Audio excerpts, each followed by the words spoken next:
Hello everyone, it's me Savitha Charles from പുത്തൂരൻസ്.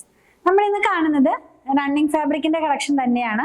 Fabric വന്നിരിക്കുന്നത് flex കോട്ടണിലാണ്. അപ്പൊ ഞാൻ ഈ ഫ്ലെക്സ് കോട്ടൺ കൊണ്ടുവന്നിരുന്നത് അധികം തന്നെ പ്ലെയിൻ ഷെയ്ഡ്സിലായിരുന്നു. ഇപ്പൊ റീസെന്റ് തന്നെ ഒരാഴ്ച മുമ്പൊക്കെ വന്നിരുന്ന ഒരു വീഡിയോയിൽ നിങ്ങൾ കണ്ടിട്ടുണ്ടാവും, പ്ലെയിൻ കളേഴ്സിലുള്ള റണ്ണിങ് ഫാബ്രിക് ഉണ്ടായിരുന്നു. ആ ഫാബ്രിക്കിൽ തന്നെ ഡിസ്ചാർജ് പ്രിന്റിലുള്ള റണ്ണിങ് ഫാബ്രിക് ആണ് നമ്മൾ ഇന്ന് കാണുന്നത് കേട്ടോ. ഇതിന്റെ പ്രൈസ് വന്നിരിക്കുന്നത് 134 റുപ്പീസ് പെർ മീറ്റർ ആണ്. 44 ഇഞ്ച് തന്നെയാണ് ഇതിന്റെയും വിഡ്ത്ത്. അപ്പൊ ഓരോന്നായിട്ട് നമുക്കൊന്ന് ഓപ്പൺ ചെയ്ത് നോക്കാം. ഫ്ലക്സ് കോട്ടൺ എന്ന് പറയുമ്പോൾ ഒരു പരുപരുത്ത കോട്ടൺ ആണ്, കാംബ്രിക് പോലെയല്ല. എനിക്ക് തോന്നുന്നു കാംബ്രിക് ആകുമ്പോൾ കുറച്ച് പേർക്കൊക്കെ ഡൗട്ട് ഉണ്ട് ഇത് കോട്ടൺ ആണോ എന്ന്. ഒരാൾ കമന്റ് ചെയ്യണുണ്ട് പോളിസ്റ്റർ ആണ് കൈ കിട്ടിയപ്പോ എന്ന്. ഞാൻ വീഡിയോ ചെയ്യുമ്പോൾ എപ്പോഴും പറയാറുണ്ട്, നമ്മൾ പോളിസ്റ്റർ ആണെന്ന് പറഞ്ഞ് തന്നെയാണ് ചെയ്യാറുള്ളത്. പോളിസ്റ്റർ മിക്സ് ഉള്ള ഫാബ്രിക് പ്യുവർ കോട്ടൺ തന്നെ പറഞ്ഞാണ് ചെയ്യുന്നത് കേട്ടോ. നിങ്ങൾക്ക് എന്തെങ്കിലും ഡൗട്ട് ഉണ്ടെങ്കിൽ ഇതൊക്കെ ഞാൻ എപ്പോഴും പറയുന്നതാണ്. ചെറിയൊരു കട്ടിങ് എടുത്തൊന്ന് ബേൺ ചെയ്ത് നോക്കിയാൽ മതി. അപ്പൊ അതിന്റെ ആഷ് പൗഡർ ഫോമിലാണെങ്കിൽ അത് പ്യുവർ കോട്ടൺ ആണ്. നമ്മളെല്ലാം തന്നെ പ്യുവർ കോട്ടൺ ആണെന്ന് പറഞ്ഞേ വിൽക്കാറുള്ളൂ. പോളിസ്റ്റർ മിക്സ് ആയിട്ട് വരുന്ന ഫാബ്രിക് പോളിസ്റ്റർ മിക്സ് ഉണ്ട്, ഇത്ര പെർസെന്റേജ് പോളിസ്റ്റർ ഉണ്ട് എന്നൊക്കെ പറഞ്ഞ് തന്നെയാണ് ചെയ്യാറ്. അമേരിക്കൻ ക്രേപ്സ് ഒക്കെ നമ്മൾ ചെയ്യാറുണ്ട്, ക്രേപ്പ് ഫാബ്രിക് ചെയ്യാറുണ്ട്.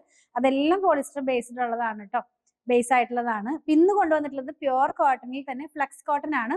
ഇത് ആർക്കും തന്നെ ഡൗട്ട് വരില്ല ഇത് എന്താ പറയാ കോട്ടൺ ആണോ എന്ന്. കാരണം അതുപോലത്തെ ഒരു റോ ഫിനിഷിലാണ് കോട്ടൺ വരുന്നത്. കാംബ്രിക് ആണ് കുറച്ച് പേർക്ക് ഡൗട്ട് വരുന്നത്, ഫസ്റ്റ് ടൈം വാങ്ങിക്കുന്നവർക്കാകാം. അതിന്റെ ഒരു സ്മൂത്ത് ഫിനിഷിൽ ആണ് അങ്ങനെ ഒരു ഡൗട്ട് വരുന്നത്. അപ്പൊ എന്തെങ്കിലും ഉണ്ടെങ്കിൽ നിങ്ങളൊന്ന് കട്ട് ചെയ്ത് ബേൺ ചെയ്ത് നോക്കിയാൽ മതി. അതുപോലെ തന്നെ കോട്ടൺ ഫാബ്രിക് ആണ്. നമ്മൾ അത് ഓൺലൈൻ തുടങ്ങിയ സമയത്തൊക്കെ പറയാറുണ്ട്, ഫസ്റ്റ് വാഷിന് മുമ്പ് കളർ ഗാർഡ് മസ്റ്റ് ആയിട്ട് യൂസ് ചെയ്യാനായിട്ട്.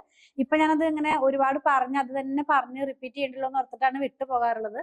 ഇപ്പൊ ഒരാളുടെ കമന്റ് കൊണ്ടൊന്ന് പറയാനായിട്ട്. നമ്മളിത് കോട്ടൺ ആയതുകൊണ്ട് ഫസ്റ്റ് വാഷിന് മുമ്പ് കളർ ഗാർഡ് മസ്റ്റ് ആയിട്ടൊന്ന് യൂസ് ചെയ്യുക. കളർ പോകുമെന്ന് അല്ല പറയുന്നതിന്റെ അർത്ഥം, ഇതെല്ലാം പ്യുവർ കോട്ടൺ ആയതുകൊണ്ട് കളർ ഗാർഡ് യൂസ് ചെയ്യുക. നിങ്ങൾക്ക് അറിയാം, 3 ലിറ്റർ വെള്ളത്തിലേക്ക് 2 അടപ്പ് കളർ ഗാർഡ് ഒഴിച്ച് നന്നായി മിക്സ് ചെയ്ത് നമ്മുടെ ഫാബ്രിക് അതിനകത്ത് മുക്കി വെച്ച് ഉണക്കി പിഴിഞ്ഞ് ഉണങ്ങിയതിന് ശേഷം മാത്രം ഡിറ്റർജന്റ് വാഷ് ചെയ്താൽ കളർ ഒരുപാട് നാൾ നിലനിന്ന് കിട്ടും. കളർ ഇളകുകയോ അങ്ങനെയൊന്നും ചെയ്യില്ല കേട്ടോ. അപ്പൊ നമുക്കിതൊന്ന് കണ്ടു നോക്കാം.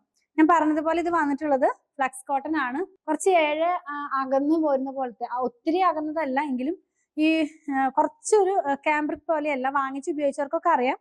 ഇത് വന്നിട്ടുള്ളത് ഒരു എന്താ പറയാ ഒരു ഡാർക്ക് കുറച്ച് ഡീപ്പ് ആയിട്ടുള്ള ഒരു ചന്ദന കളർ എന്ന് പറയില്ല, ആ കളറിനകത്തേക്ക് പർപ്പിൾ കളറിലുള്ള ഈ ജയ്പൂർ പ്രിന്റ്, അതായത് പ്ലാന്റ്സിന്റെ ഒരു പ്രിന്റ് തന്നെ. ഇത് ഡിസ്ചാർജ് പ്രിന്റിലാണ് ഈ ഒരു പ്രിന്റുകൾ വന്നിട്ടുള്ളത് കേട്ടോ, സ്ക്രീൻ പ്രിന്റ് അല്ല. ഇതിന്റെ ക്ലോസ് വ്യൂല് കാണിക്കുമ്പോൾ കുറച്ചും കൂടെ ക്ലിയർ ആകും ഈ പിക്ചർ എങ്ങനെയാണ് വരുന്നതെന്ന്. ഇതിന്റെ തന്നെ ഒരു ഡിസൈനും കൂടെ, ഒരു കളറും കൂടെ നമ്മുടെ കയ്യിൽ അവൈലബിൾ ആണ്. നെക്സ്റ്റ് വൺ വന്നിട്ടുള്ളത് ബേസ് കളർ ആ സെയിം കളർ തന്നെയാണ്. കളറിന്റെ പ്രിന്റിന്റെ കളർ വന്നിട്ടുള്ളത് പീക്കോ ഗ്രീൻ ആണ് കേട്ടോ.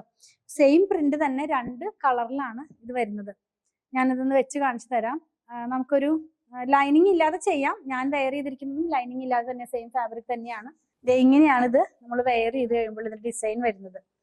നമുക്ക് മുകളിലോട്ട് പോകുന്ന പോലെ തന്നെ ചെയ്തെടുക്കാവുന്നതാണ്.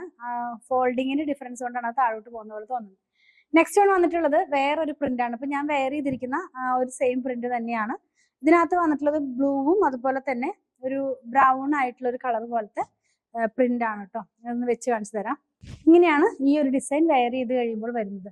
നല്ല ഭംഗിയുള്ള ഒരു പ്രിന്റ് ആണ്. പ്ലാന്റിന്റെ പാർട്ട് തന്നെയാണെങ്കിലും ഒരു ഡിഫറെന്റ് ആയിട്ടുള്ള ഒരു പ്രിന്റ്, നമുക്ക് പെട്ടെന്ന് ഇഷ്ടപ്പെടും. അങ്ങനത്തെ ഒരു എന്താ പറയാ അങ്ങനത്തെ ഒരു പ്രിന്റ് ആണ്.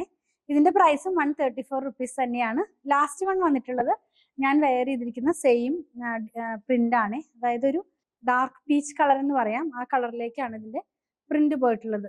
നമ്മൾ ആദ്യം കണ്ട ബ്ലൂ പോലെ തന്നെ സെയിം പ്രിന്റ് തന്നെയാണ്. ഞാൻ വെയർ ചെയ്തിരിക്കുന്നതും സെയിം ഫാബ്രിക് കൊണ്ടുള്ള ഡ്രസ്സാണ് കേട്ടോ. നമ്മൾ ഇന്ന് കണ്ടത് ഫ്ലക്സ് കോട്ടണിലുള്ള റണ്ണിങ് ഫാബ്രിക് ആണ്. 134 റുപ്പീസ് 44 ഇഞ്ച് വിഡ്ത്തിലാണ് വന്നിരിക്കുന്നത്. ഇതിൽ ഏതെങ്കിലും പർച്ചേസ് ചെയ്യണമെന്നുണ്ടെങ്കിൽ സ്ക്രീൻഷോട്ട് ഇതിൽ കൊടുത്തിട്ടുള്ള നമ്പറിലേക്ക് വാട്സാപ്പ് ചെയ്താൽ മതി. സ്റ്റിച്ച് ചെയ്ത് വേണമെന്നുള്ളവരും നമ്മുടെ ഡിസൈനർ ടീമായിട്ട് കോൺടാക്ട് ചെയ്താൽ മതി. 8891060225 ആണ് അവരുടെ നമ്പർ. അതുപോലെ തന്നെ ഞങ്ങളുടെ കളക്ഷൻ ഒക്കെ ഇഷ്ടപ്പെടുകയാണെങ്കിൽ കൂടുതൽ അപ്ഡേഷൻ ആയിട്ട് നമ്മുടെ പേജ് ഒന്ന് ഫോളോ ചെയ്യണേ. Thanks for watching.